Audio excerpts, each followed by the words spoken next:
We thought today would be a good time to talk about a podcast we did back I actually looked at the date. It was January 2024 that we actually filmed that. So a good 18 months ago. And back then we're thinking 600k is a ridiculous amount of money. Now it's like not even enough to get you anywhere. Now I'm like, you need a partner on your loan. This is the Build Out West podcast with your host Tony Hyde from Evolution House and Lawn Specialists and Catherine Smith from Build Bright Builder Brokers. If you guys are looking to build in WA or simply curious to see what's going on in building, you guys are in the right place. We're here to give insight with professionals in the game, coming to give the inside scoop. Episodes are uploaded weekly, so don't worry, we don't skip a beat and you won't either. Like, share, subscribe, sit back, relax, and let's go.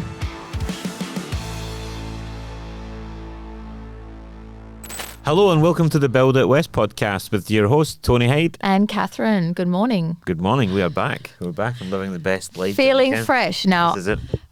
Full disclosure, I have a little bit of a cough, so if I have a coughing fit, that is what it is. It's not coronavirus. I just have that old winter cough because we're in the mid-year for this one. It's been rampant through people, isn't it? It's been crazy. I actually did have COVID like a month ago. I don't know if I told you. And it's worse in 2025 than it was in 2020. I don't know how that happened.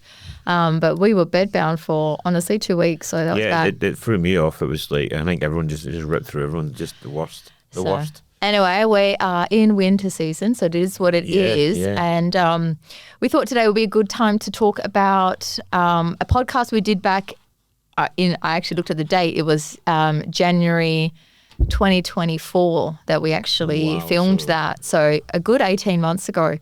And let's rehash what we did. So 600k we did. So Suburbs under 600k 18 months ago. Suburbs where you should invest if you had 600 grand was essentially the podcast episode. Go back and watch it. It's on our YouTube channel if you want to go and have a look. Or if you're listening on Spotify, you can scroll down and find it. It's from 18 months ago. But what we wanted to do today is basically go back to those suburbs and go, look, who are those people that took that advice to invest their 600k and what suburbs and what they'll be looking at for stats today. And back then we're thinking 600k is a ridiculous amount of money. Now it's like not even enough to get you anywhere. Now I'm like, you need a partner on your loan because we need to bump it up. So I wonder who took our advice and who's done well. So love to hear from you. I know. Send us out, buy me something. This is it. So as a token, thank you. The first suburb we looked at over there was Forrestfield, right? That's the one near the airport. Yeah. So Forrestfield, like you said, it's near the airport, kind of behind the airport a little bit. East, next to High Wycombe there. Now Forrestfield is very much known as sort of like an airporty kind of thing. So it's a mix between a lot of industrial estates up that way. Yeah. And in High Wycombe, and you can almost out to Hazelmere, a lot of industrial estates, warehouses and things like that there. So. Yes, it's turning like a little bit more residential. They're doing a lot more new home builds there, particularly Hazelmere. What's that other one? Bushmead there. Yeah, the Bushmead Road just off Hazelmere. So yes, they're kind of connecting there. Do you know High Wycombe? They obviously had a few land estates. There's actually no land estates in Forrestfield now. No, they're gone. So they're all gone in the last. There's any land either. No, there's no land. The only land that's there is sort of like a mature land. And going out towards Calamunda, I suppose, whether going out towards Calamunda down that way, there's a lot of like big fields and stuff, whether that gets chopped up or sold.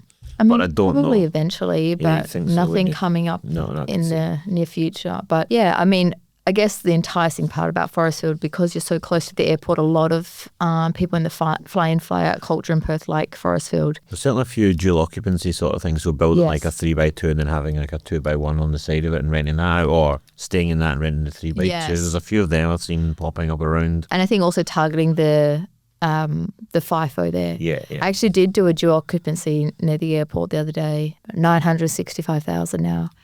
I know. What's that? $1 million. $1 million, yeah. Just lock, yeah. Just like that, but you actually get a decent return as well. So you never $1,300 a week. You'll never lose out there, I don't think. Yeah. Close to the airport with the FIFO world. So what's enticing about doing the dual keys near the airport is the way dual keys are designed. You have that 2-bedroom side hidden. So that's why the FIFO guys like it, because they don't know if they're actually home or not. It's sort of that security with it. And that's sort of enticing for that market. So you actually end up doing quite well out of them. Yeah. But let's look at some stats. So when we did that episode 18 months ago, the median house price for Forrestfield was $560,000. So we said, if you got 600 grand, put your money over in Forrestfield. Like I just said, a dual key there, you're looking up to almost $1 million now because they are more expensive to build and you need a bigger block. But now the median there is $720,000 for a 4x2. It's 160K. 160K in, what's that, 18 months. It's like about $8,000 a month.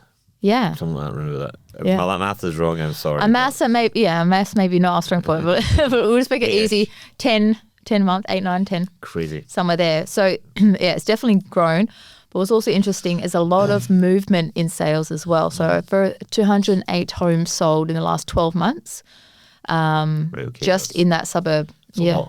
Now, demand in for because it's actually not a huge suburb in terms of residential. So to get 208 sales in 12 months, that's, I don't know, what's the mass on that? I don't know. A lot. At least 15. 20. Yeah, about 15 a month. Somewhere there.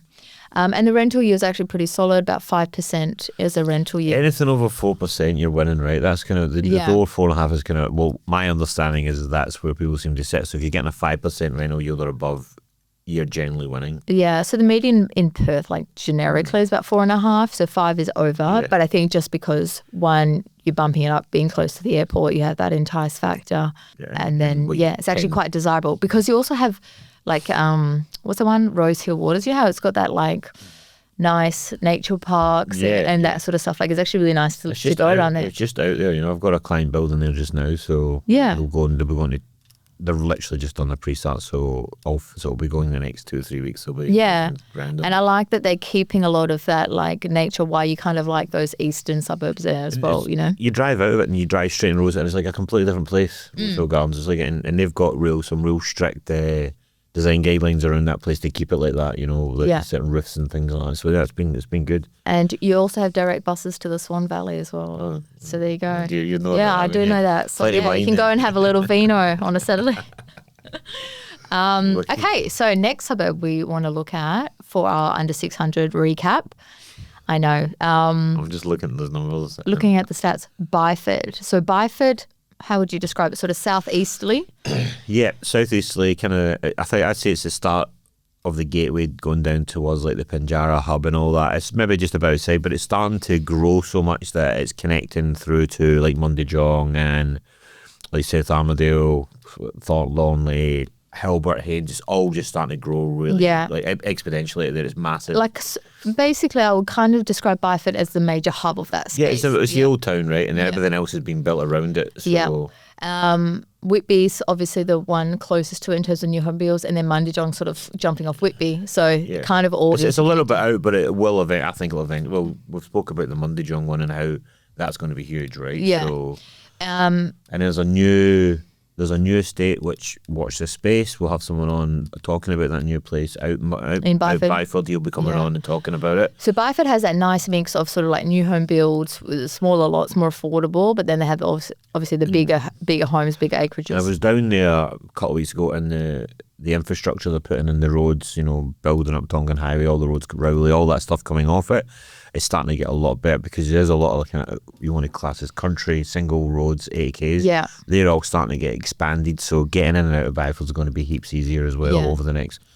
You can only imagine there's going to be train lines or something surely at some point, but I don't know anything about that. Yeah. So with Byford now, it's definitely in maturity. So what's happening now is sort of like the Whitbys and the Mundijongs are coming around it, sort of expanding on that. But Byford being that anchor has obviously reflected that. So we were looking high 500s 18 months ago on our previous podcast, and now it's 690.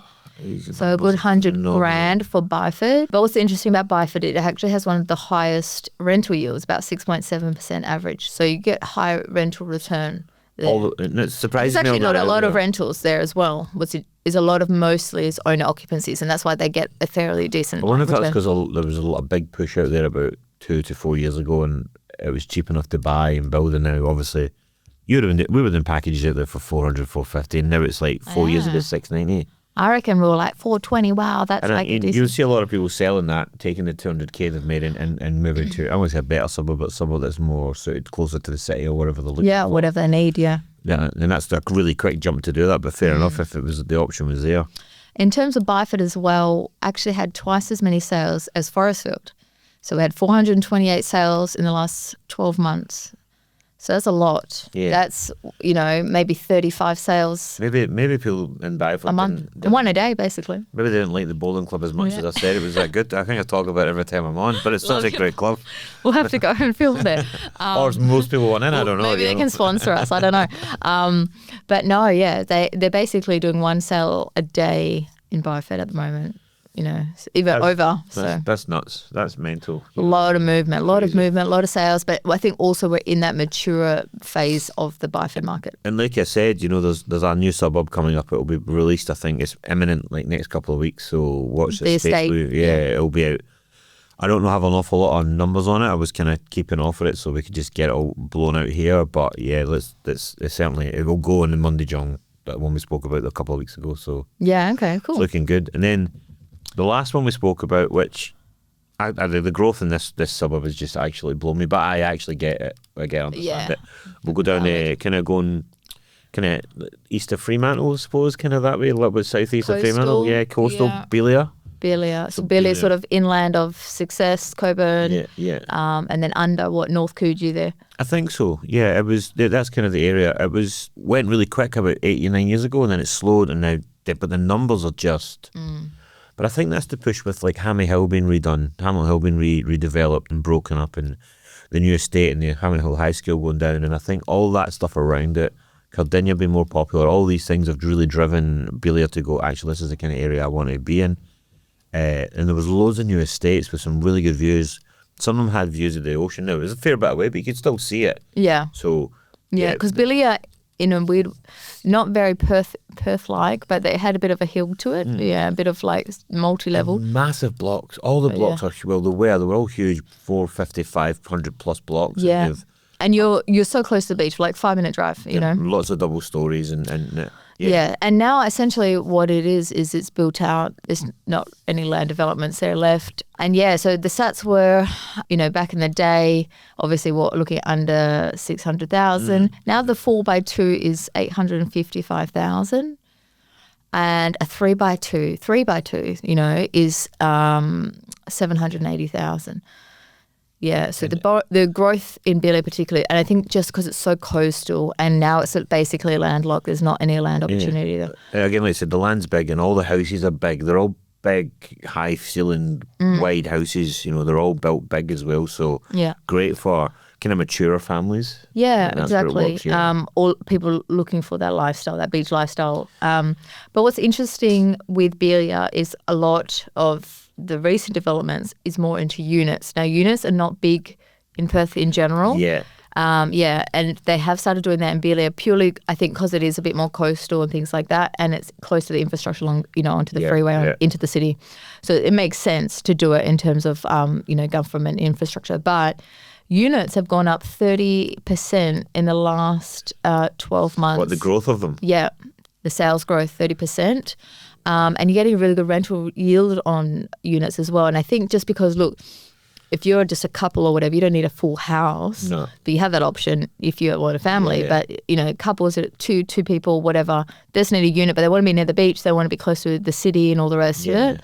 And that's where the units are coming into place in Beeliar. You look at Coburn Central, which is a 2-3, like a 5-minute drive from it. All the units are around there, around the train station. There's loads of units. Yeah. And they're always filled out, always rented well. And they're actually building a hotel there. Do you know right? that? Yeah, my friend's managing that project. Jesus. They're doing a hotel near the train station. It shows you. Well, there's always been plans for the Gateway to be expanded, but they stopped it with COVID, didn't they? But I think it's going to come in as a with the movie theatre and all that. Yeah. But you've seen more units coming in. You look at Applecross and Como, all those they're just shooting up at the moment. So I think it'll be an option for a lot of people. A lot of people don't want big houses. They want a little 2x1. They don't need it. Yeah. But anyway, that's the suburbs. I hope you guys took our advice 18 months ago. If you didn't, joke's on you. You would have made some serious bucks. But yeah. And they're still growing. There's still places people want to live, so the demand is still huge. Yeah, it's just slight changes to them, but they're all three of them are desirable for different ways. And the rental yield is there, so it's perfect. Yeah. So, anyway, Short and sweet. Thank you. Like, share, and subscribe as always. And we will talk to you soon. Bye-bye. Bye. This is the Build Out West podcast with your host Tony Hyde from Evolution House and Lawn Specialists and Catherine Smith from Buildbright Builder Brokers. If you guys are looking to build in WA or simply curious to see what's going on in building, you guys are in the right place. We're here to give insight with professionals in the game, coming to give the inside scoop. Episodes are uploaded weekly, so don't worry, we don't skip a beat and you won't either. Like, share, subscribe, sit back, relax, and let's go.